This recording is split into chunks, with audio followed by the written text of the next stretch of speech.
नमस्कार, स्वागत है आपका हिमाचल न्यूज 24/7 में और मैं हूं आपके साथ आंचल मोंगिया। भारतीय जनता पार्टी के मिशन रिपीट का खेवनहार कौन होगा? कौन पार्टी को दोबारा सत्ता में लाने के लिए तुरुप का पत्ता साबित होगा? किस योद्धा के नेतृत्व में भारतीय जनता पार्टी के कार्यकर्ता जीत के द्वार को लांघेंगे? कौन रचनाकार जीत का उपसहार लिखेगा? पार्टी को सत्ता के सिंहासन पर पहुंचाने के लिए किस पर भरोसा करेगा राज्य व केंद्रीय संगठन? महानुभाव, ये सभी प्रश्न एक यक्ष प्रश्न की भांति वर्तमान में प्रदेश के राजनीतिक विश्लेषणकारों के आगे मुंह वाए खड़े हैं। वर्तमान सरकार निस्संदेह अत्यंत बेहतरीन कार्य कर रही है। ये कार्य और भी बेहतर ढंग से किए जाते अगर बीच में वैश्विक महामारी कोरोना वायरस का बेताल तांडव ना देखना पड़ता। वर्ष 2022 में प्रदेश में विधानसभा के चुनाव होने को है। देखा जाए तो वर्तमान सरकार की स्थिति कोई अधिक बुरी भी नहीं है, पर इतनी अच्छी भी नहीं कही जा सकती कि मिशन रिपीट का सपना आसानी से साकार हो जाए। संगठन द्वारा बहुत पहले से ही मिशन रिपीट के लिए रणनीति बनाना आरंभ कर दिया, लेकिन इन सभी मंथनों के बीच वे यक्ष प्रश्न बार बार अर्जुन के धनुष और मछली की आंख के बीच में एक बाधा बनकर सामने खड़ा रहा। महानुभाव, क्या आपको याद है वर्ष 2017 के विधानसभा चुनाव, जिसमें भाजपा हाईकमान ने ये रणनीति बनाई कि वे भावी मुख्यमंत्री का चेहरा घोषित नहीं करेंगे और शुरुआती दौर में ये किया गया, जिसके परिणाम भी आने शुरू हो गए थे।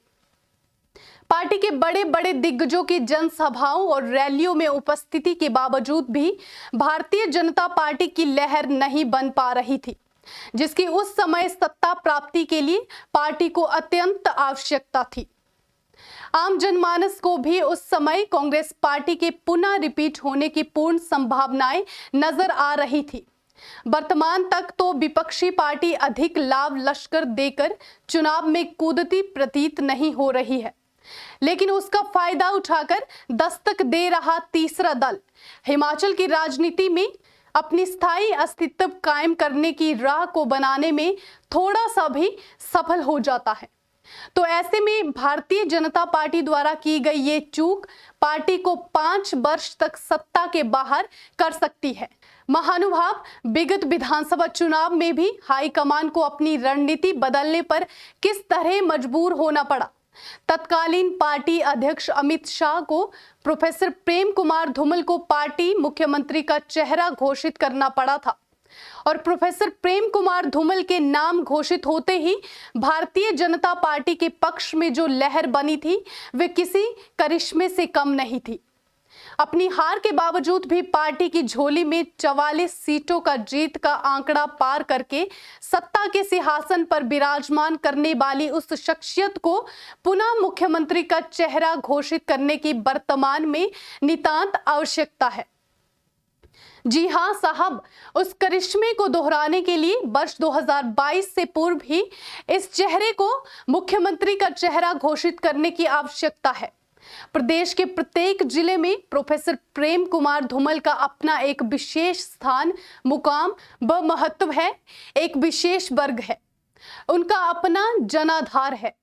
हिमाचल के लाखों लाख लोग उनकी कार्य पद्धति और उनकी दूरगामी विकासात्मक सोच के आगे नतमस्तक होकर भारतीय जनता पार्टी के चुनाव चिन्ह कमल पर विजय गाथा लिखने में गर्व का अनुभव करते हैं।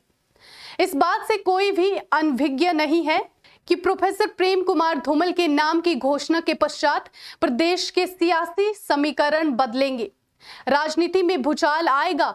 लेकिन साहब, ये भी तय है कि भारतीय जनता पार्टी का मिशन रिपीट का सपना भी तभी साकार हो पाएगा जब प्रोफेसर प्रेम कुमार धूमल का चेहरा भावी मुख्यमंत्री के रूप में निर्धारित व प्रचारित किया जाएगा।